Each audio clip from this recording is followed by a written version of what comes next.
السلام علیکم ورحمۃ اللہ وبرکاتہ۔ ناظرین اکرام، یہ ویڈیو کلپ خاص کر ان حضرات کے لیے بنائی جا رہی ہے جو رمضان کی آمد پر لوگوں کے درمیان میں بار بار یہ باتیں کر رہے ہیں کہ افطار پارٹی کیا ہے۔ یہ افطار پارٹی کی مخالفتوں میں بہت سارے لوگ مختلف باتیں اپنے اپنے نظریات اپنے طور پر ظاہر کر رہے ہیں، ان کے لیے کلپ بنائی جا رہی ہے۔ جیسا کہ حال میں واٹس ایپ کے اوپر مختلف لوگ مختلف کلپس بنا کر بھیج رہے ہیں، جیسا کہ ایک کلپ ہے آپ کے سامنے میں جو میں بتانا چاہتا ہوں، دیکھیے اس کو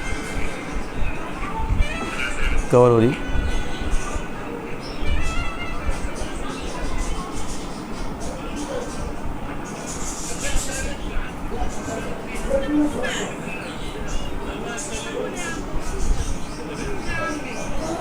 اس طریقے کلپ بتا کر یہ بتایا جا رہا ہے کہ بھائی دیکھو، کیا اب بھی افطار پارٹی کرنے کے لیے آپ کا دل اور دماغ تیار ہے؟ اس طریقے کے میسیجز لوگ شیئر کر رہے ہیں۔ میں ان کے لیے خاص کر یہ پیغام دینا چاہتا ہوں کہ آپ کیا بتانا چاہ رہے ہیں، آپ کیا دین اسلام کو مذاق سمجھ رہے ہیں؟ افطار پارٹی کرنا نہیں کرنا دونوں باتیں سمجھ لیجیے۔ آج آپ افطار پارٹی وہ افطار پارٹی جس کے اندر دین اسلام کی رعایت نہ رکھی جاتی ہو، جس میں شریعت مطہرہ کی پاسبانی نہ کی جاتی ہو، شریعت کا پاس و لحاظ نہ رکھا جاتا ہو، حد سے تجاوز کر کے صرف کھانا پینا جن کا مقصد ہوتا ہے اور دنیا داری کے لیے، لوگوں کے سامنے ریاکاری کے لیے، دکھاوے کے لیے ایسے کام کرتے ہوں، تو ان لوگوں کا افطار پارٹی کرنا کوئی معنی نہیں رکھتا، اور ان کا معاملہ اجر کے لیے نہیں، کیونکہ وہ دنیا کو دکھانے کے لیے کر رہے ہیں اور اسراف کا معاملہ ان کے پاس ہوتا ہے، شریعت کی مخالفت ہوتی ہے۔ تو ایسے افطار پارٹیاں ان کی بالکل سد باب کرنا چاہیے، اس کی مخالفت کرنا چاہیے۔ بات سمجھ میں آ رہی ہے؟ ٹھیک ہے۔ اب جو باتیں ہیں کہ جو لوگ یہ ذہن بنا لیے ہیں کہ افطار پارٹی کے نام سے جو ہے فلسطین کے، افغانستان کے ایسے واقعات جہاں پہ لوگ بالکل کھانے پینے کے محتاج ہو گئے ہیں، ان کے کلپس بنا کے ڈال کے بول رہے ہیں کہ افطار پارٹی کیا آپ بھی کریں گے؟ آپ تو یاد رکھیے، یہ بالکل بے بہرا بیوقوفانہ کلام ہے۔ ایسی نظریات بھی اسلامی نہیں ہیں۔ دیکھیے، احساس کا معاملہ اپنی جگہ ہے۔ اگر آپ کے پاس رسد ہے، آپ اپنی بچت کر کے اپنے کھانے پینے کی قربانی دے کر ان تک اگر آپ پہنچا سکتے ہیں تو پہنچائیے۔ ہر ملک کے ہر شہر میں یہ سہولتیں نہیں ہیں کہ آپ کفایت کریں گے، آپ بچائیں گے، آپ سارے ذیلی جو اخراجات روک کر ان تک رسد پہنچانا چاہتے ہیں، ان تک کھانے پینے کا خورد و نوش کا انتظام کرنا چاہتے ہیں، تو یہ رسائی ہر ایک کے بس میں نہیں۔ جن کے بس میں ہے انہیں وہ کام کرنا چاہیے، ٹھیک ہے؟ ان کے لیے دعائے خیر آپ کر سکتے ہیں، اور ویسی باتیں لے کر افطار پارٹی نہیں کر رہا بولنا، یہ بات کوئی معنی نہیں رکھتی۔ دیکھیے، افطار پارٹی ہے کیا، پہلے ذہن میں رکھیے۔ افطار کے بارے میں اللہ کے رسول صلی اللہ علیہ وسلم نے کیا تعلیم فرمائی، اور افطار کے لیے اللہ کے رسول صلی اللہ علیہ وسلم نے کیا حکم دیا ہے، پہلے ہمیں یہ سمجھنے کی ضرورت ہے۔ افطار کے فضائل کے متعلق اللہ کے رسول کے فرمودات کیا ہے، فرامین کیا ہے۔ ہمیشہ لوگ خیر کے ساتھ رہیں گے جب تک افطار میں جلدی کریں گے، آقا فرماتے ہیں۔ اور افطار کروانے کی عظیم الشان فضیلت کے بارے میں فرماتے ہیں کہ جس نے حلال کھانے یا پانی سے کسی مسلمان کو روزہ افطار کروایا، فرشتے ماہ رمضان کے اوقات میں اس کے لیے استغفار کرتے ہیں۔ اللہ اکبر۔ افطار کروانے والے کے حق میں آقا فرما رہے ہیں، غور کریے، یہ فضیلت کیا آپ چھوڑ دیں گے؟ احساس اپنی جگہ ہے، فضیلت حاصل کرنے کا ایمانی جذبہ اپنی جگہ ہے۔ تو یہاں پہ تو اللہ کے وسلم ابھار رہے ہیں، اور ایسے لوگوں کے لیے شرط کے ساتھ فرما رہے ہیں کہ جس نے حلال کھانے یا پانی سے کسی مسلمان کو روزہ افطار کروایا، فرشتے ماہ رمضان کے اوقات میں ان کے لیے استغفار کرتے ہیں۔ اللہ اکبر۔ اتنا ہی نہیں، آگے فرماتے ہیں اور جبریل علیہ السلام شب قدر میں اس کے لیے استغفار کرتے ہیں۔ اللہ اکبر۔ روزہ افطار کروانے والے کے لیے معجم الکبیر جلد چہرم صفحہ نمبر 242 حدیث نمبر 4142 یہ حدیث کے اندر اللہ کے رسول فرما رہے ہیں جو حلال کمائی سے رمضان میں روزہ افطار کروائے، رمضان کے تمام راتوں میں فرشتے اس پر درود بھیجتے ہیں، اللہ اکبر، اور شب قدر میں جبریل امی اس سے مصافحہ کرتے ہیں، اور جس سے جبریل امی مصافحہ کر لیں گے اس کی آنکھیں اشک بار ہو جاتی ہے اور اس کا دل نرم ہو آتا ہے۔ دیکھیے آپ، افطار کروانے کی اتنی بڑی فضیلت ہے، اتنی بڑی اہمیت ہے، کیا آپ افطار نہیں کروائیں گے؟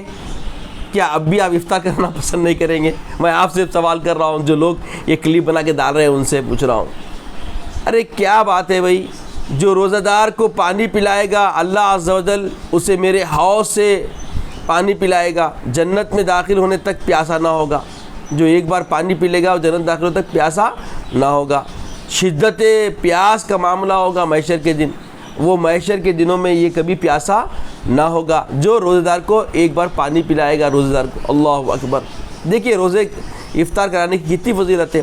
حضرت زید بن خالد سے روایت ہے، رسول اللہ صلی اللہ علیہ وسلم ارشاد فرمائے کہ جو شخص کسی روزے دار کو افطار کروائے یا کسی مجاہد کا سامان سفر تیار کروائے تو اسے بھی اس کے مثل اجر ملے گا، یعنی کوئی جنگ میں جہاد پہ جا تو نہیں رہا ہے، اگر جہاد کا سامان کسی مجاہد کو دیتا ہے تو وہ جنگ میں جہاد کرنے کے برابر اس کو اجر ملے گا۔ کوئی روزہ دار ہے، روزہ کھلاتا ہے تو خود کے روزے کا تو اجر ملے گا، روزہ کھلانے سے روزے دار کے روزے کا اجر بھی اس کو ملے گا، اس کو ملتے ہوئے اس کے اجر میں کمی آئے کے بغیر۔ اللہ اکبر، کتنی اہمیت کی حامل فضیلت والی حدیث ہے دیکھیے۔ اور آج ہم غفلت میں پڑے ہوئے ہیں اور جو منہ کو آیا ہم بول دے رہے ہیں۔ حضرت زید بن خالد سے روایت ہے، رسول اللہ صلی اللہ علیہ وسلم نے فرمایا کہ جو شخص کسی روزے دار کو افطار کروائے یا کسی مجاہد کا سامان سفر تیار کروائے تو اسے بھی اس کے مثل اجر ملے گا۔ ان احادیث میں غور کرنے والی بات یہ ہے کہ مطلقاً کسی بھی شخص کو افطار کروانے کی بات کہی گئی ہے اور اس کے لیے غرباء و مساکین کی تخصیص نہیں ہے، اس لیے اس حدیث میں مذکور ثواب حاصل کرنے کے لیے یہ ضروری نہیں ہے کہ صرف غرباء مساکین ہی کو افطار کروایا جائے تبھی مطلوب ثواب ملے گا، بلکہ اگر مالدار اور امیر شخص کو بھی افطار کروا دیں تب بھی یہ ثواب حاصل ہو جائے گا۔ عزیز اور بزرگوں، اب غور فرمائیں، یہ جو لوگ ذہن بنا لیے غریباں مر رہی ہیں، غریباں یہ ہو رہی ہیں، وہ کام احساس کا اپنی جگہ کریں گے، اس کی اجر، اس کا ثواب، اس کی حمایت کرنے کا ثواب، اس کی طرف انکریج کرنے کا ثواب، ہاں، جیسا کہ اللہ کے ابھی فرماتے ہیں ان الدال علی الخیر کفاعل، آپ رغبت دلانا چاہتے ہیں رغبت دلائیے، مگر رغبت دلانے میں ایسا انداز مت بنائیے کہ دوسرے عمل صالحات سے روکنے، سدباب کرنے کا معاملہ نہ نکل کے آ جائے جیسا لوگ کر رہے ہیں۔ ابھی افطار پارٹی کریں گے، بالکل کرنا چاہیے، افطار پارٹی کیا آپ نہیں کریں گے؟ آپ اتنا اجر سنے بعد میں اتنا ثواب حاصل کرنا نہیں چاہیں گے آپ؟ ہاں، یہ کیا بات ہو گئی بھائی؟ بات کر رہے لوگ جو دبنائے ڈال دے رہے ہیں۔ ہاں، جیسا کہ ہم شروع میں بولے، جہاں اسراف ہو رہا ہو، شریعت کی خلاف ورزی ہو رہی ہو، ایسے پہلوؤں کا لحاظ رکھیں، ایسے لوگوں کے لیے آپ فکر دیں، بات سمجھ میں آ رہی ہے۔ دیکھیے اب آپ خرابت داروں کو بلاتے ہیں، خرابت دار اچھے ہیں، سرمایہ دار ہیں، پیسے والے ہیں، تو ان کے پیسے سے ہم قدر نہیں کرتے، مگر خرابت داری، آپس میں رواداری، رشتہ داری، محبت، الفت، انسیت بڑھانے کے لیے بھی ایک ذریعہ بنتا ہے افطار، جب آپ دعوت دیتے تو یہ ایک معاملہ ہوگا۔ اور پھر محلے کے اڑوس پڑوس لوگ جب بلائیں گے تو غریب غربا بھی اس میں آئیں گے، اس کا اجر اور بڑھ جائے گا۔ تو خالص غریب بول کے غریب کو احساس دلا کے روزہ مت کھلائیے، امیر بول کے اس کو ناراض کر کے اس سے محبت کو توڑیے مت۔ روزے کا اجر نہ غریب کی شرط ہے نہ امیر کی شرط ہے، یہ اجر لفظ روزے دار کی قدر کرنا ہے، لفظ روزے دار کی توقیر کرنا ہے۔ جیسا کہ آج بھی آپ مکہ مکرمہ مدینہ منورہ جائیں گے تو آپ دیکھیں گے کہ وہاں پہ جتنے زائرین آتے ہیں وہاں دیکھا نہیں آتا کہ کون کیا کپڑے پہنا ہوا ہے، بس یہ دیکھا جاتا کہ عمرہ کرنے آیا ہے یا حاج، یہ بس پکڑے اس کو روزہ کھلائے، یہی مقصد ہوتا ہے اور یہی طریقہ اسلامی ہے۔ بات کا ضرور خیال رکھنا چاہیے کہ جب بھی ہم افطار پارٹی کریں یا افطار کی کوئی بھی محفل رکھیں تو اس میں رزق کی بے قدری اور توقیر نہ ہو، ناقدری نہ ہو، نیز راہگیروں کو بھی پریشانی نہ ہو، اور نہ ہی لوگوں کا راستہ تنگ ہو۔ اب افطار پارٹی کر رہی، بالکل افطار پارٹی، اب یہ بات سمجھ میں آ گئی، فضیلت سمجھ میں آ گئی نا، افطار کی کتنی اہمیت ہے، افطار کروانے کی کتنی فضیلت ہے اور کیسا اجر و ثواب ہے، یہ تو بات سمجھ میں آ گیا حدیث سے آپ کو۔ اب یہ دیکھیے، افطار کے نام سے لوگ کیا کرتے ہیں، راستے بند کر دیتے ہیں، مفقود کر دیتے ہیں۔ یاد رکھیے، راستہ روکنا جائز نہیں ہے اسلام میں، بہت بڑا گناہ ہے۔ افطار کے نام سے راہگیروں کو تکلیف دیں گے آپ تو یہ اس کا اجر میں آپ کو خلل آ جائے گا، بلکہ اللہ کے رسول کی ناراضگی، اللہ کی غضبیت کا سبب بن جائے گا۔ اور میں دیکھنے میں آیا، جمعہ سے میں آ رہا تھا تو تقریباً زمانے سے دیکھ رہا ہوں کہ مختلف لوگ مسجدوں کے سامنے راہگیروں کو روک دے رہے ہیں۔ ارے شاہراہ ہے، ایسے شاہراہ ہے جہاں دوسرا راستہ بہت مشکل ہے، جیسا کہ چاندر کے قریب میں بھی دامن میں جو ہے نا ایک مسجد ہے، وہاں پہ وہ مسجد کا نام میں ذرا بھول رہا ہوں، ہر جمعہ وہاں پہ کیا کرتے لوگ راستہ روک دیتے اور ادھر سے جاؤ کے لوگوں کو تنگ کرتے رہتے۔ یاد رکھیے، نہ افطار پارٹی راستہ روک کے کرنا صحیح ہے، نہ جمعہ پڑھنا صحیح ہے راستے روک کر۔ جمعہ میں جتنے لوگ مسجد میں آ سکتے ہیں اتوں کو ہی بلائیے، آپ اتوں کو آنے دیجیے، باقی یہ بولیے راستہ نہیں ہے، ایسا طریقہ بنائیے آپ، کوئی اور مسجد جائیں۔